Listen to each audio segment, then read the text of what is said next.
bernama Raden Hasan. Kebenaran Raden Fatah itu adalah blasteran Cina karo Jawa. Bapane Jawa, mboke Cina. Arane Xiao Banci. Bapak boke Xiao Banci. Bapane yaiku Re Kertabumi, Raja Majapahit yang bergelar Brawijaya V. Brawijaya V karena berasal dari istri selir bukan permaisuri, maka permaisuri merasa iri, sokai dibuang Palembang, ditempatkan ke Palembang karena Palembang saat itu bagian daripada kerajaan Majapahit.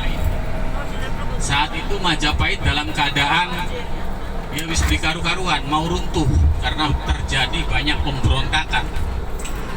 Nah, Raden Hasan ini murid daripada Sunan Gunung Jati, muridnya Syekh Syarif Hidayatullah, dan juga murid Sunan Ampel dan Sunan Bonang.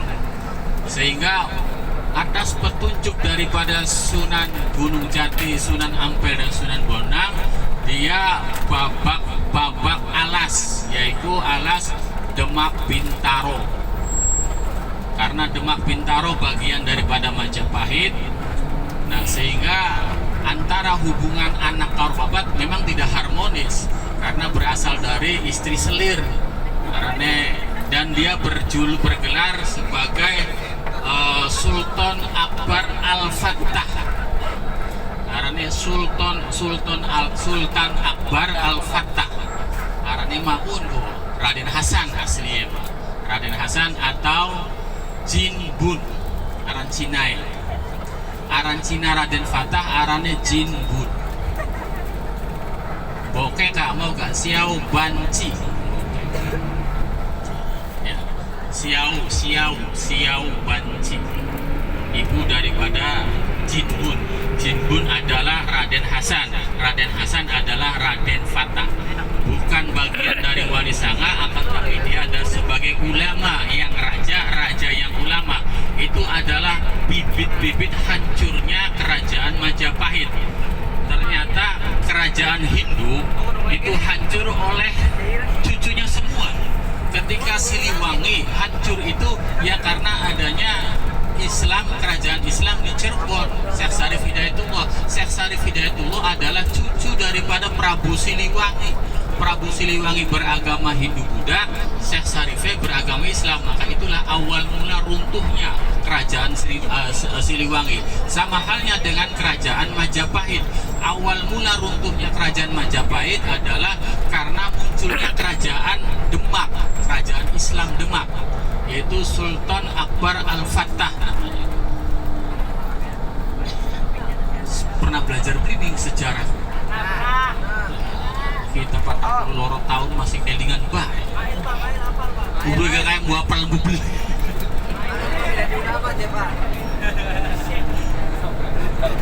Runtuh kerajaan Majapahit kenapa? Begitu Raden Fatah meninggal, maka raja diganti ning Pati Unus, Raden Pati Unus.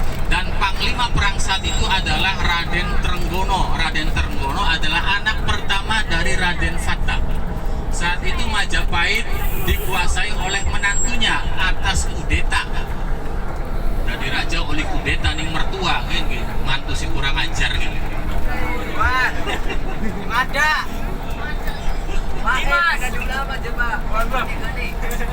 Sehingga tidak ada alasan Raden Trenggono sebagai cucu daripada Brawijaya V yang bergelar Re Kertabumi, Raja Majapahit yang kelima, dia akhirnya melawan terhadap Majapahit.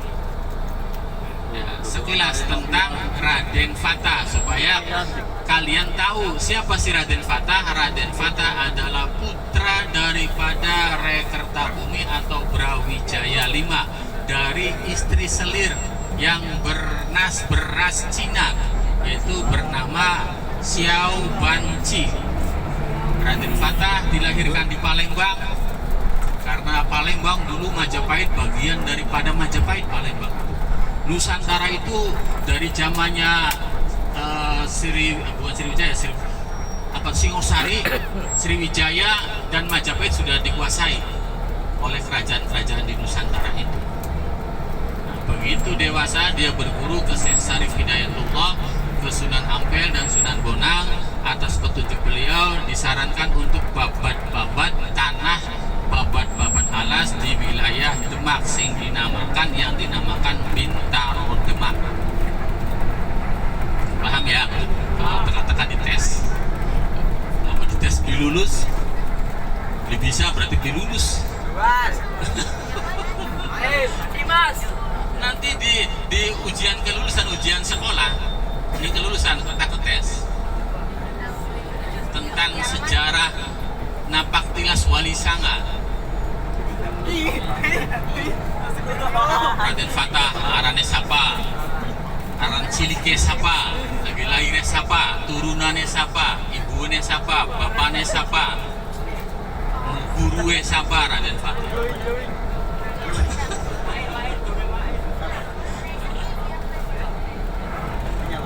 Nah, sekarang kita akan menuju ke Sunan Kalijaga.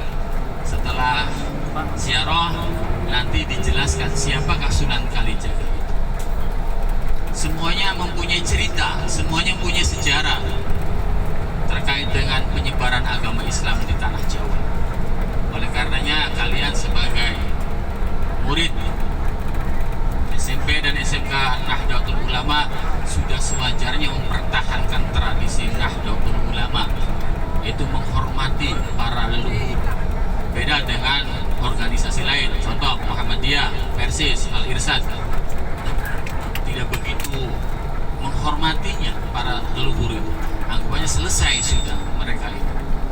Kalau orang kita tetap masih hormat, masih meyakini beliau hidup secara aurat. Mati hanya jasad yang mati. Ketika kalian berkunjung, insya Allah Aulia Illah Raden Fatah yang telah kita sambangi, dia menyambut dengan baik kita semua. Dan insya Allah apa-apa doa yang dipanjatkan insya Allah akan dikabulkan. Amin.